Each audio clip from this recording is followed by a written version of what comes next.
Hi friends, ನಮಸ್ಕಾರ. ನಾನು ನವೀನ್ ದೇವಾಂಗ್. ನಿಮ್ಗೆಲ್ಲರಿಗೂ ನನ್ನ ಯೂಟ್ಯೂಬ್ ಚಾನಲ್ಗೆ ಸ್ವಾಗತ, ಸುಸ್ವಾಗತ.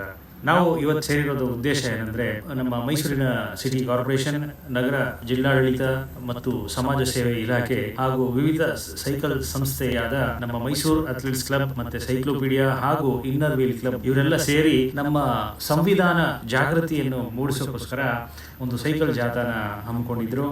ಅದಕ್ಕೆ ನಾವೆಲ್ಲ ಸೇರಿ ಈ ಸೈಕಲ್ ಜಾಥಾನ ಇದೀವಿ. ದಯವಿಟ್ಟು ಈ ವಿಡಿಯೋನ ಯಾರು ಸ್ಕಿಪ್ ಮಾಡಿದಿರಾ ನೋಡಿ, ಮತ್ತೆ ಯಾರು ನನ್ನ ಚಾನೆಲ್ನ ಸಬ್ಸ್ಕ್ರೈಬ್ ಮಾಡಿಲ್ಲ ದಯವಿಟ್ಟು ಸಬ್ಸ್ಕ್ರೈಬ್ ಮಾಡ್ಕೊಳ್ಳಿ. ಬನ್ನಿ ವಿಡಿಯೋ ಶುರು ಮಾಡೋಣ.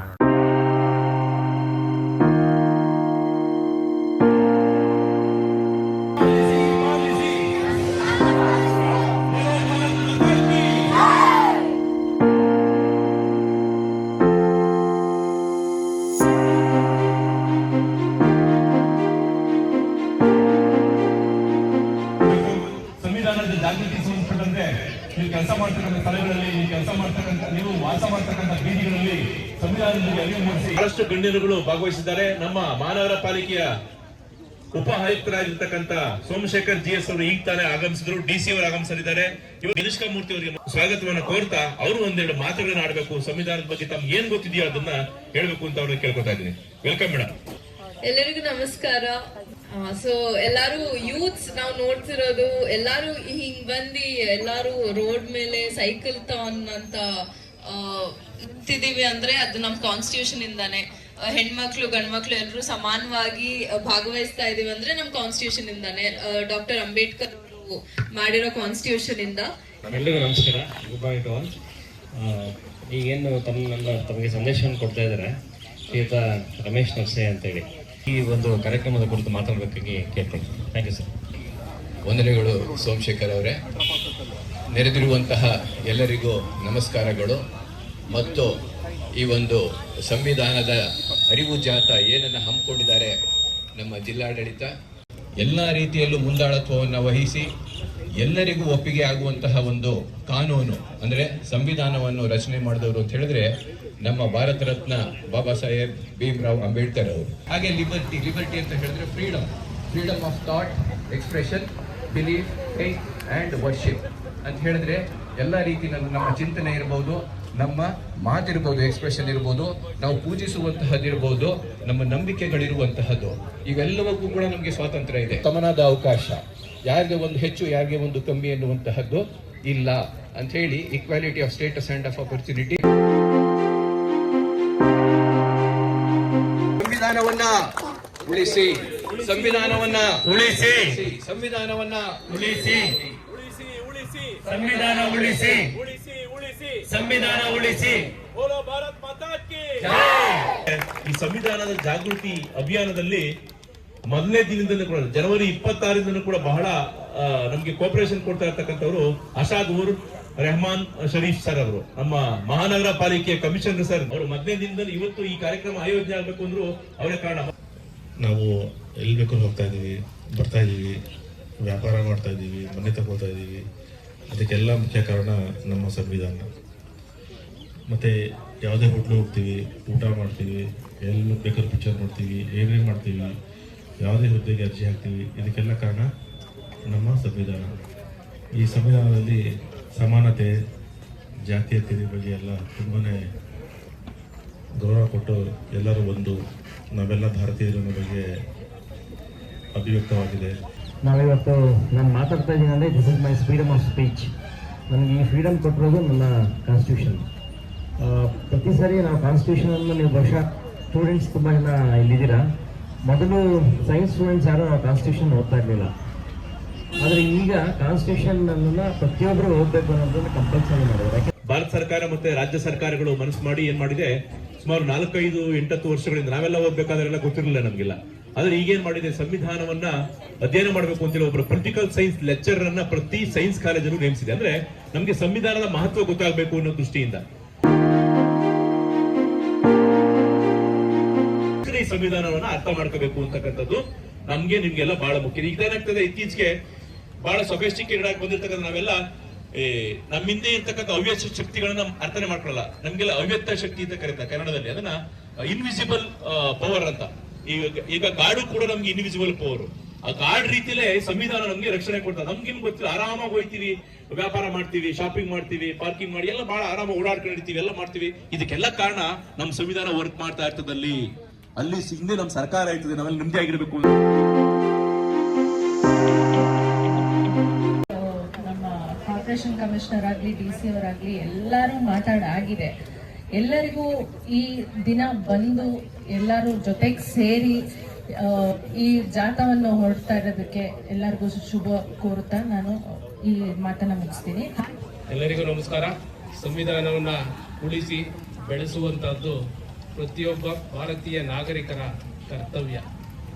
ಯಾಕೆಂದರೆ ನಾವು ಪೊಲೀಸ್ ಇಲಾಖೆಯಲ್ಲಿದ್ದು ಕಾನೂನನ್ನು ರಕ್ಷಣೆ ಮಾಡಬೇಕಾದ್ದು ಪೊಲೀಸ್ ಅವರ ಕರ್ತವ್ಯ ಅಷ್ಟೇ ಅಲ್ಲ, ಪ್ರತಿಯೊಬ್ಬ ನಾಗರಿಕರು ಕೂಡ ಅದರಲ್ಲಿ ಭಾಗವಹಿಸಿ ಅದನ್ನು ರಕ್ಷಣೆ ಮಾಡಬೇಕಾದ್ದು ಪ್ರತಿಯೊಬ್ಬ ನಾಗರಿಕರ ಕರ್ತವ್ಯ ಆಗಿರುತ್ತೆ ಅಂತ ಹೇಳಿ, ಈ ಸಂದರ್ಭದಲ್ಲಿ ನನಗೆ ಇಲ್ಲಿ ಮಾತಾಡೋದಕ್ಕೆ ಅವಕಾಶ ಕೊಟ್ಟಂತ ಜಿಲ್ಲಾಡಳಿತ ಮತ್ತು ನನ್ನ ಎಲ್ಲ ಆತ್ಮೀಯರಿಗೂ ನನ್ನ ಅಭಿನಂದನೆಗಳು, ಧನ್ಯವಾದಗಳು.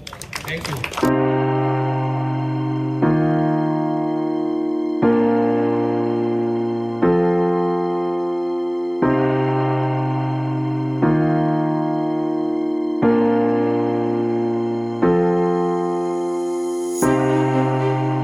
ಭಾರತದ ಪ್ರಜೆಗಳಾದ ನಾವು ಭಾರತವನ್ನು ಸಾರ್ವಭೌಮ, ಸಮಾಜವಾದಿ, ಜಾತ್ಯತೀತ, ಪ್ರಜಾಸತ್ತಾತ್ಮಕ ಗಣರಾಜ್ಯವನ್ನಾಗಿ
ಸಹಕಾರ ಇರಲಿ ಅಂತ ಕೇಳ್ಕೊತಾ ಮೊದಲನೇದಾಗಿ ನಮ್ಮ ಆಶಾದ್ ಊರ್ ರೆಹಮಾನ್ ಶರೀಫ್ರವ್ರಿಗೆ ನಾನು ಧನ್ಯವಾದವನ್ನು ಸಲ್ಲಿಸ್ತೀನಿ. ಅದೇ ರೀತಿ DC ಅಡ್ಮಿನ್ನು ನಮ್ಮ BS ಸೋಮಶೇಖರ್ ಅವರು ಹಾಗೂ ರಮೇಶ್ ಸಂಸ್ಥೆ ಎಲ್ಲರೂ ಕೂಡ ನಮಗೆ ಭಾಳ ಕೋಆಪರೇಟ್ ಮಾಡಿದ್ರು. ಎಲ್ರಿಗೂ ಧನ್ಯವಾದ ಸಲ್ಲಿಸಿ ಈ ಒಂದು ಕಾರ್ಯಕ್ರಮ ಮುಗಿಸ್ತಾ ಇದೆ. Thank you very much. ಈ ಸಂದರ್ಭದಲ್ಲಿ ನಮಗೆಲ್ಲ ಅವಕಾಶ ಮಾಡಿಕೊಟ್ಟಂತಹ ನಮ್ಮ ಜಿಲ್ಲಾಡಳಿತ ಮತ್ತು ಸಮಾಜ ಕಲ್ಯಾಣ ಇಲಾಖೆ ಹಾಗೆಯೇ ನಮ್ಮ ಮೈಸೂರು ಸಿಟಿ ಕಾರ್ಪೊರೇಷನ್ ಅವರು, ನಮ್ಮ ಇನ್ನರ್ ವೀಲ್ ಕ್ಲಬ್ನವರು ಮತ್ತು ನಮ್ಮೆಲ್ಲ ಅಥ್ಲೆಟಿಕ್ ಕ್ಲಬ್ಸ್ನವರು ಎಲ್ಲರೂ ಕೂಡ ಇವರಿಗೆ ಸ್ಪೋರ್ಟ್ಸ್ ಹಾಸ್ಟೆಲ್ ಅವರು ಸಹ ಸೇರಿ ಇವರಿಗೆಲ್ಲ ನಾವು ಕೃತಜ್ಞತೆಗಳನ್ನು ಅರ್ಪಿಸ್ತಾ ಇದ್ದೀವಿ. ಇದೊಂದು ಒಳ್ಳೆಯ ಅವಕಾಶವನ್ನು ನೀವೆಲ್ಲ ಮುಂದೆ ಕೂಡ ಇಂಥ ಯಾವುದೇ ಕಾರ್ಯಕ್ರಮ ಮಾಡಿದ್ರು ನಾವೆಲ್ಲ ನಿಮ್ಮ ಜೊತೆ ಕೈ ಜೋಡಿಸ್ತೀವಿ ಅನ್ನೋ ಭರವಸೆ ಕೊಡ್ತಾ ಇದ್ವಿ. ಅದರಲ್ಲೂ ಸಾಹೇಬರು, ಸೋಮಶೇಖರ್ ಸಾಹೇಬರು, ನಮ್ಮ ರಂಗೇಗೌಡರ ಸಾಹೇಬರು, ಇವರು 3 ತ್ರಿಮೂರ್ತಿಗಳು ಏನಿದ್ದಾರೆ ನಿಂತು ಆರ್ಗನೈಸ್ ಮಾಡಿರುವಂಥದ್ದು ಭಾಳ ಅಚ್ಚುಕಟ್ಟಾಗಿ ಸುರಕ್ಷಿತವಾಗಿ ಯಾರಿಗೂ ಏನು ತೊಂದರೆ ಆಗ್ತಾ ಇದ್ದಂಗೆ ಮಾಡಿರುವಂಥದ್ದಕ್ಕೆ ಅವರಿಗೆ ಅಭಿನಂದನೆಯನ್ನು ಕೂಡ ಸಲ್ಲಿಸ್ತಾ ಇದ್ದೀವಿ. Hi friends! Thank you all so much for joining us. Thank you.